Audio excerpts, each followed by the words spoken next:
Sponsored by Bangja, Sustainable Business Development in Harmony with the Environment and Society. I'm actually late for work. Well, one of the projects I'm working on is a mobile application. You can call me a technical nomad, but I do have a working space where ideas are generated, where creativity and startups begin here at Hubba. Follow me.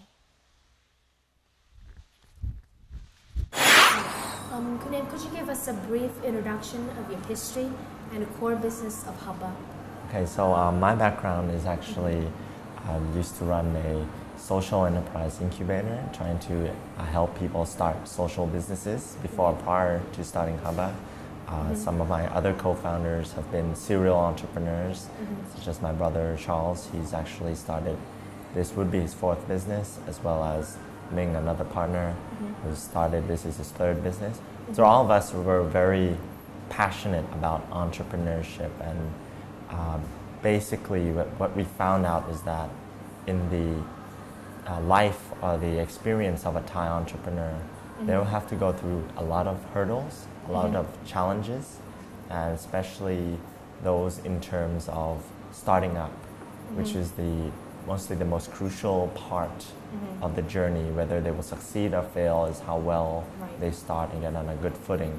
So what we've come to realize is that there's a lot of ways to help entrepreneurs start off better, or at least make sure that they come up with a new or better idea fast enough before they run out of money or they run out of time. One of those ideas happened to be co-working spaces, something that we've been monitoring all since 2011. I've been reading all about it. I've seen the global trends, having gone from approximately 1,100 spaces worldwide to 2,000 in 2012, the end of this year. So we know that there is a organic movement towards the working collaboratively for people worldwide, not only just freelancers, but startup entrepreneurs, independent professionals, digital nomads. And what we've seen is that there's never been anybody who've tackled co-working seriously in Thailand. Basically, co-working is a concept that goes beyond an office space where people share desks, share tables. It's actually a movement towards creating a more collaborative workspace centered around communities worldwide. Basically, co-working is providing a space for people to work, but also providing the workshops, the events, the networking, the mentoring, the conferences and the activities that goes around that space, that makes that space valuable to the entrepreneur and makes them become better at what they do and also enjoy more of the journey of being a startup. So co-working in that sense has never been done in Thailand that we've seen in early 2012. So we decided in January, after the big flood in Bangkok, and that we wanted to start a new business that really helped other entrepreneurs succeed better. So from January to July, we have actually designed and built the space from the ground. Basically used to be a house built in the 1970s, renovated it, furbished it, and with a team of 7 and many great partners all around, we've actually managed to create a community of over 50 startups, freelancers, creative professionals in this space. We're on our way to filling up our capacity of 150 to 200 members, and we will be expanding to different locations in Bangkok. So Hubba in itself is a startup that is helping other startups to grow their businesses and make sure that they succeed and that they come, once they succeed, they come and give back to the community. So as a startup itself, how it is, since your company is rather fresh in the market, so how is your product different from others, different from other rental offices? I see. So it's very simple actually, because we're definitely different from serviced offices. A lot of people understand that co-working is just another type of office, which is in fact not entirely true. Yes, there is a shared office component, people sharing space, but instead of you actually renting a fixed amount of space with a 3-month deposit and a 1-year contract, you're actually renting it as a membership, like a fitness.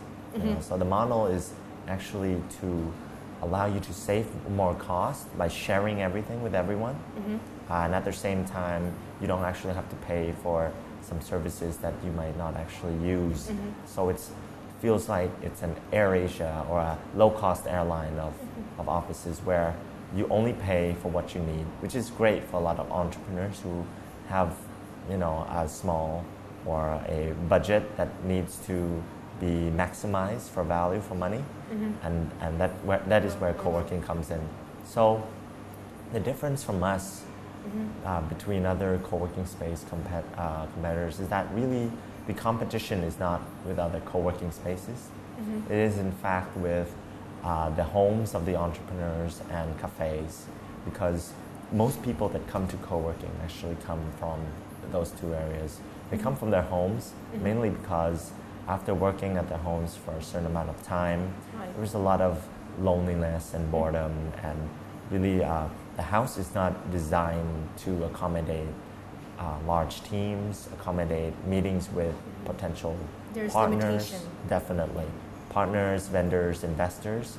So people generally want to have a work-life balance. They want to move out. They want to see people.